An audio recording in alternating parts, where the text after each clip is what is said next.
पर पहले हॉर्मा से जाना जाए भाई, हेडलाइन में तो प्रोड्यूसर साहब ने लिख दिया 25 बेसिस पॉइंट्स का कट, जो लार्जली एक्सपेक्टेड था, पर उसके आगे की कहानी क्या क्या।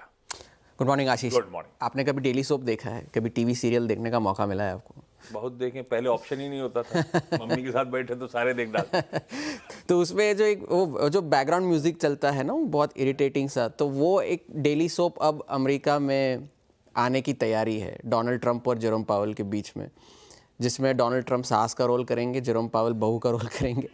इस पर मैं आता हूँ बाद में, लेकिन जो बड़ी हेडलाइन थी वो तो ग्रैब कर लिए बाय द वे। उसी ने। लेकिन हेडलाइन जो कहने की हेडलाइन तो वही है कि उम्मीद के मुताबिक पहले तो 25 बेसिस पॉइंट्स का रेट कट आया, और अब जो फेड की कमेंट्री है वो थोड़ी सी चेंज हुई है। उन्होंने पहले अपने जो पॉलिसी स्टेटमेंट्स है उसमें कहा था कि ग्रेटर कॉन्फिडेंस है कि हम हमारे लक्ष्य तक पहुंच जाएंगे। वो ग्रेटर कॉन्फिडेंस वाला जो शब्द था वो अब उन्होंने हटा दिया है। उन्होंने कहा है कि हम अपने लक्ष्य तक पहुंच जाएंगे, पहुंच रहे हैं, प्रोग्रेस कर रहे हैं। वो एक चेंज था। जेरोम पावेल ने यह भी कहा कि हम अब एक न्यूट्रल स्टांस की तरफ बढ़ रहे हैं पॉलिसी स्टांस के हिसाब से, मगर इसका मतलब ये नहीं है कि, ये तो हमारे भी गवर्नर साहब ने कहा था कि स्टांस न्यूट्रल होने से इसका मतलब ये नहीं कि अगली पॉलिसी में कट आएगा। तो आगे क्या होगा इस बारे में जेरोम पावेल ने कुछ नहीं कहा। उन्होंने ये कहा कि नियर टर्म को छोड़कर इकोनॉमी के बारे में भविष्यवाणी करना इस वक्त बहुत मुश्किल है, ये उन्होंने कहा। और जो उनके लक्ष्य है, जो महंगाई के लक्ष्य है और जो बेरोजगारी के लक्ष्य है, वो रफली इन बैलेंस है, ये उन्होंने कहा। तो अभी भी दोनों तरफ की स्थिति बनी हुई है, मगर इस वक्त फ्यूचर्स मार्केट जो है वो अभी भी दिसंबर के महीने में 25 बेसिस पॉइंट्स का कट प्राइसिंग करके चल रहे हैं। दोनों तरफ के व्यूज़ है। पिमको ने कहा है कि पॉज के भी संकेत, आशंका है कि ऐसा भी हो सकता है कि ब्याज दरें ना काटे फेड दिसंबर में।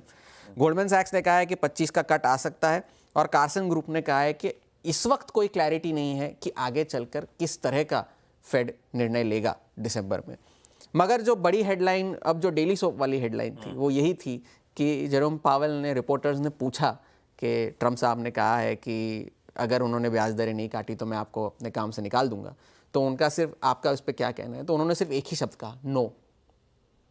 ट्रंप साहब कानूनी तौर पर ऐसा कुछ नहीं कर सकते, फिर वो राष्ट्रपति हो चाहे जो भी हो।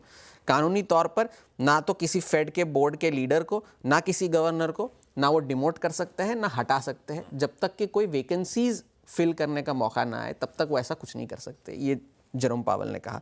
और कि चुनाव जो भी हुए, जो भी जीते, उससे फेड की पॉलिसी पर कोई असर नहीं पड़ेगा, हम हमारा काम करते रहेंगे, ये उन्होंने कहा। और जो भी ट्रंप अपने पॉलिसीज़ लेकर आएंगे, या फिस्कल पॉलिसी हो या जो भी हो, उसका इस वक्त अंदाज़ा लगाना बहुत प्रीमेच्योर है।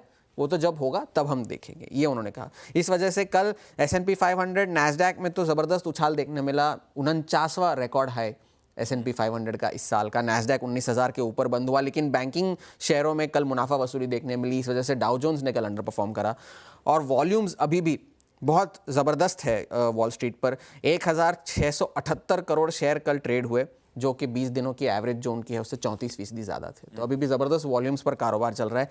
यील्ड्स फिर से लगभग 4.5% हो गई थी, वो अब घटकर फिर से 4.33 हो गई है। डॉलर में कल गिरावट आई, जो हमारे लिए शायद एक अच्छी बात है। बिग टेक ने कल आउट परफॉर्म करा, जेपी मॉर्गन ने अंडर परफॉर्म करा, मगर जो बैंकिंग शेयर उन्होंने अंडर परफॉर्म करा। अब आगे क्या? अब जो एनालिस्ट है वो कह रहे हैं कि रैली तो चलती रहेगी। अब एवरकोर नाम की एक ब्रोकरेज है, उन्होंने S&P 500 का जून 2025 का जो लक्ष्य है वो बढ़ाकर 6,600 कर दिया है। अब तो 30 पॉइंट बचे हैं, अब तो 6,000 में। वो शायद अगर आज ही ऐसा चलता रहा तो शायद आज ही हो जाए। मगर तो इस वक्त हैंडओवर बहुत अच्छा है। फेड अब वापस जो सारे, चाहे वो यूएस के हो चाहे इंडिया के हो, वापस डोमेस्टिक क्यूज पर फोकस करना होगा, अर्निंग्स पे फोकस करना होगा, क्योंकि सारे बड़े इवेंट्स पे आ जाएंगे हम। अच्छा, 50 काटे थे अक्टूबर, 25 काटे अभी, एक बची है दिसंबर की बैठक, उसके लिए अब क्या होप्स लगी हुई हैं? फ्यूचर्स मार्केट इस वक्त 25 प्राइसिंग करके चल रहे हैं कि 25 आगे हो सकता है, मगर जेरोम पावेल की तरफ से इस वक्त इस बारे में कोई क्लैरिटी नहीं आई। किसी को पता ही नहीं है ट्रंप साहब कितने इन्फ्लेशन को तूल देने वाले होंगे, और इसीलिए शायद वो स्टेटमेंट से वो ग्रेटर कॉन्फिडेंस भी गायब हो गया लॉजिकली। ठीक है भैया, ऐसे में एक काम करें, दिखा दूं आपको एशिया का पूरा मूड आपकी स्क्रीन पर आएगा। लार्जली ठीक है एशिया, लेकिन डॉक्टर साहब क्विकली दिखाएं। गिफ्ट निफ्टी दिखाया था आपको फ्लैट, हल्के दबाव के साथ शुरुआत होने की डिसीजन। लाजी के जी फ्लैट है, एशिया बढ़िया कर रहा है। ये देखिए ज्यादातर एशिया मजबूत है, हम फिर ऐसा इंडिकेट कर रहे हैं अंडर परफॉर्मेंस इंडियन इक्विटीज की शायद लिंगर ऑन करे, कंटिन्यू करे। यूएस में कल जब ये अपडेट आ रहे थे, डाउ में कुछ ज्यादा रिएक्शंस थे नहीं। इंट्राडे चार्ट आपकी स्क्रीन पर आएगा, इंट्राडे भी रख दीजिए। डाउ फ्लैट था, S&P 3/4 और नैस्डैक 1.5% मजबूत था। ये देखिए कुछ ज्यादा रिएक्शन ओल्ड इकोनॉमी स्टॉक से नहीं था। जो मोमेंटम आया न्यू एज साइड में ज्यादा देखने को मिला, नेचुरल भी था। खैर ये है यूएस के मार्केट्स और ग्लोबल इक्विटी मार्केट्स का हाल। और बात एक बात सही करी, कुछ चीजें ठंडी हुई हैं उभरते बाजारों के लिए। तब और आपकी सेकंड प्लेट, बॉन्ड यील्ड्स ठंडी पड़ी, डॉलर इंडेक्स, बॉन्ड यील्ड्स ठंडी पड़ी या बॉन्ड यील्ड्स वहीं खड़ी हुई हैं? लानी ठंडी पड़ी, वो भी ठंडी पड़ी। डॉलर इंडेक्स कूल ऑफ हुआ है। तो ये दोनों चीजें सरदर्द थी। बाकी ब्रेंड तो खैर हाँ इंच अप कर गया है, सोना इंच अप कर गया है। ये है, इस पे आऊंगा मैं। कमोडिटीज की जब डिटेल में चर्चा करेंगे तब इस पे अपन लोग और बातचीत करते चलेंगे। अब लेकर आइए